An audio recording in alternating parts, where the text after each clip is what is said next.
শুভ সকাল আমার প্রিয় পরিবার। আমি আজকের সকালটা শুরু করলাম উত্তর দিনাজপুর জেলার ছোট্ট একটি গ্রাম থেকে। তো গ্রামের পরিবেশ আর এই গ্রামের সমস্ত কিছু তোমাদের কেমন লাগছে বলো। আমার স্বপ্ননীর চ্যানেলের পক্ষ থেকে সবাইকে জানাই এই গ্রামের শুভেচ্ছা। তোমরা যে গ্রামের ভিডিওগুলোতে এত এত ভালোবাসা দেবে আর এত ভালোবাসা পেয়েছি বলে বোঝাতে পারবো না। তো যাই হোক, তো কেমন লাগছে গ্রামের ভিডিওগুলো অবশ্যই আরও ছোট্ট একটি কমেন্ট করে জানাবে। সকালে উঠে ঘুম থেকে এই তো ঝাড়ু দিয়ে শুরু হয় সকালটা। উঠোনটা একটু অনেক বড়, ঝাড়ু দিতে বেশ মোটামুটি ভালোই সময় লাগে। ঝাড়ু দেওয়া মোটামুটি কমপ্লিট সব কাজ। ঝাড়ু দিতেই তো মোটামুটি আধা ঘন্টা লেগে যায়। এই দিকের পাকা ঘরগুলো, তারপরে আবার উঠোনটা এত বড়, একটা আবার কাঁচা ঘর আছে, সেটা মোটামুটি 30 মিনিট সময় লেগেই যায়। তারপরে দেখছি মানে উঠোনের চারিদিক দিয়ে অনেক মানে কি বলে এটাকে, খসলা শাক, কী বলে, নোটে শাক অনেক হয়েছে। তো সরি, নামগুলোই ভুলে যাচ্ছি। তো সকাল সকাল মোটামুটি একটু শাক তুলেছি, নোটে শাক চারিদিক থেকে। আর এখন পেরে নিলাম সজনা পাতা। আমি তো শাক খেতে ভালোবাসি, তার মধ্যে আমার বাড়ির আনাচে কানাচে চারিদিকে, বাড়ির ভেতরে একেবারে বলতে গেলেই, তারপরে এত কিছু শাক ছাড়া কি যায়। মোটামুটি পাতে প্রতিদিনই একটু করে শাক থাকে। ঝাড়ু দেওয়ার পরে ভাবছি বসে এই শাকগুলোই আগে করে নিই। দুভনি তো ততক্ষণে উঠেনি, এইমাত্র রাজিয়া উঠলো, তাকে তুলে আনতে বললাম। আমি যেখানে বসে আছি সেখানেও কিন্তু শাক হয়েছে। কারণটা কি বলতো, এই যে নতুন মাটি ভরাট করা হয়েছে উঠোনটায়, নতুন দিয়েছি মাটি, তো নতুন মাটিতে মোটামুটি অনেক শাক জন্মেছে। তো যাই হোক, আমি ভাবছি বাইরে থেকেও তো তুলে আনতে হতো, তো দেখলেই আমি তুলে নিয়ে আসতাম, কিন্তু যেহেতু আমার বাড়ির ভেতরে হয়েছে সেইটা কি আর হাতছাড়া করা যায়, তাই তুলে নিলাম সকাল সকাল। আর পেরে নিলাম সজনে পাতা, দুটো মিলে একসঙ্গে মিশিয়ে করব ভাজা। আর আমাদের তো এখানেও সেম কেস, ওই মানে বাজার করার ঝামেলাটা সেম এখানেও। কারণ আমার তো দুটোই মেয়ে, ছেলে নাই, রিয়ার বাবা তো সে তার ডিউটিতে চলে গিয়েছে, আর বাজারটা আমাকে করে দিবে কে বলো। তাই মোটামুটি একদিন বাজার করলে সব কিছু মিলিয়ে যোগিয়ে মিলিয়ে চলতে হয়। আর ওই তো কাউকে দিতে হয়। আর গ্রামের মানুষ কে কখন হাটে যায়, কাকে দিব, এটাই একটা ঝামেলা। এবার কেউ বলবে দিব, কেউ বলবে এনে দিব না, কাকে বলতে যাব। তো যাই হোক, এই দিনগুলোকে ম্যানেজ করে চলতে হয়। আর সেই দিনটায়, আর যেদিন হয়তো সময় পাই একটু হলেও সকাল সকাল চলে যাই দুর্গাপুরে। আমার বাড়ি থেকে দুর্গাপুর মোটামুটি অনেকটা দূর। যেমন আমি মেদিনীপুরে থাকি, সেই রাজাবাজার থেকে একটু চলে গেলাম 5-7 মিনিটের রাস্তা, সেটা কিন্তু না।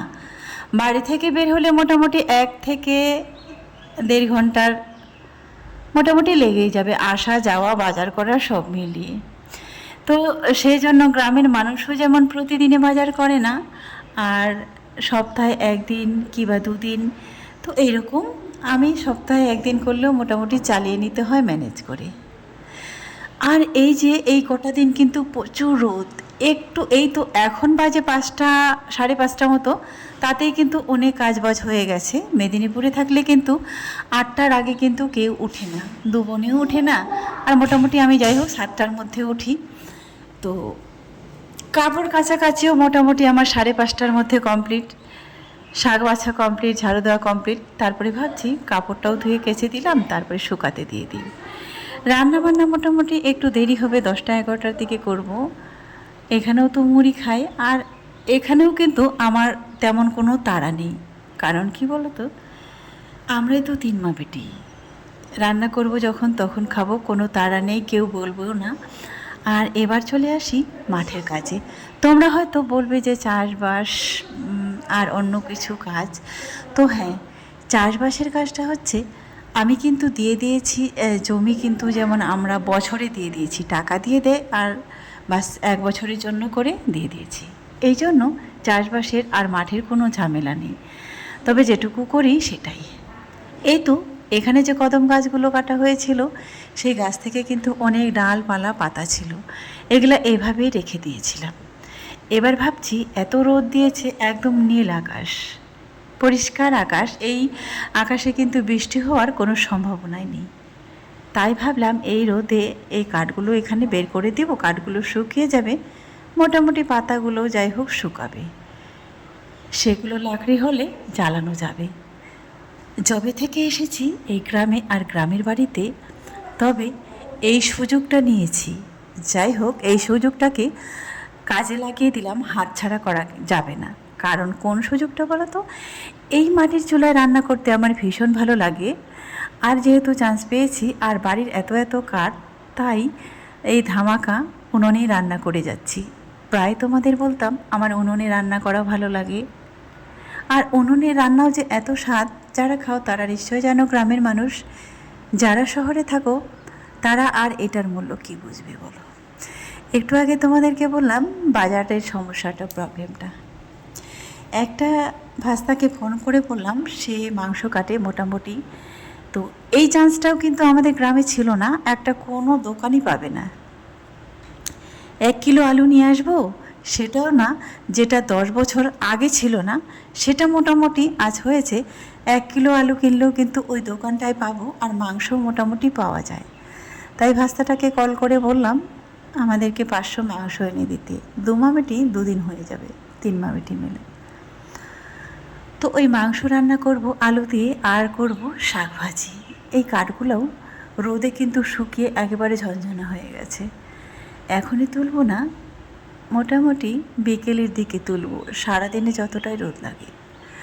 আর একটা কিংবা 2টো কাঠ উনুনে লাগিয়ে দিলে গোটা বাড়ির কাজ করা যায়, সেই গ্যাসের মতো করে, গ্যাসে যেভাবে রান্না করে। গ্রামের বাড়িতে থাকলে এটাই একটা সুযোগ, কাঠ কিনে রান্না করার ঝামেলা নেই, গ্যাসে রান্না করার ঝামেলা নেই, টাকা হলে খাবো না হলে নাই, সেই ঝামেলাটা কিন্তু বন্ধুরা এখানে নেই। এখানে যদি গ্যাসে টাকা নাও থাকে, গ্যাস নাও ভরি, তাতে কি হয় বলো তো? কাঠ দিয়ে রান্না করে নিলাম, মাঠ থেকে শাক পাতা, যাই হোক শাকসবজি মোটামুটি আছেই, একেবারে বাজার না হলে চলবে না, সেই সমস্যাটা কিন্তু হয়নি। এই তো আজকে যেমন মাংস আর শাক রান্না করলাম, দরকার হলে যদি সেটাও না থাকতো, গাছ থেকে কাঁচা কলা পেড়ে নিয়ে আসতাম। কাঁচা কলা, ডাঁটা, এই সমস্ত কিন্তু আছে। দেখতে দেখতে ভাতটাও হয়ে গেল। কাঠের রান্না কিন্তু হয়ও তাড়াতাড়ি আর স্বাদও তেমন।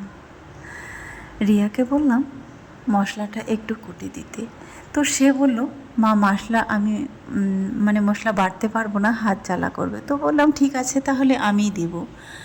তাকে একটু দেখতে বললাম উনুনটা, আমি চলে গেলাম মশলা বাটতে।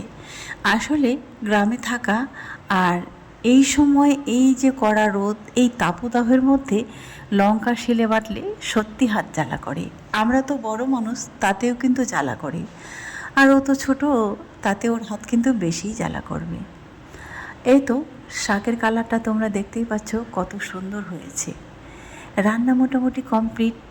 মেদিনীপুরে যেমন 3টা থালা খুলে আমাদের খেতে হতো, সেম কিন্তু সেখানেও আমরাই এইরকম 3 মা বেটি মিলে একসঙ্গেই বসে গেছি। আলু দিয়ে মাংসর ঝোল, আর সাথে আছে সজনা পাতা আর নোটে শাকের ভাজা, ব্যাস জমিয়ে খাওয়া দাওয়া দুপুরের। আর এবার জলের কথাটাই বলি, আমাদের টিউবওয়েলের জল ফ্রিজের থেকেও বেশি ঠান্ডা থাকে, ফ্রিজেরও প্রয়োজন হয় না। এই ঠান্ডা শীতল জলটা খেলে যেন প্রাণটা শান্তি হয়ে যায়।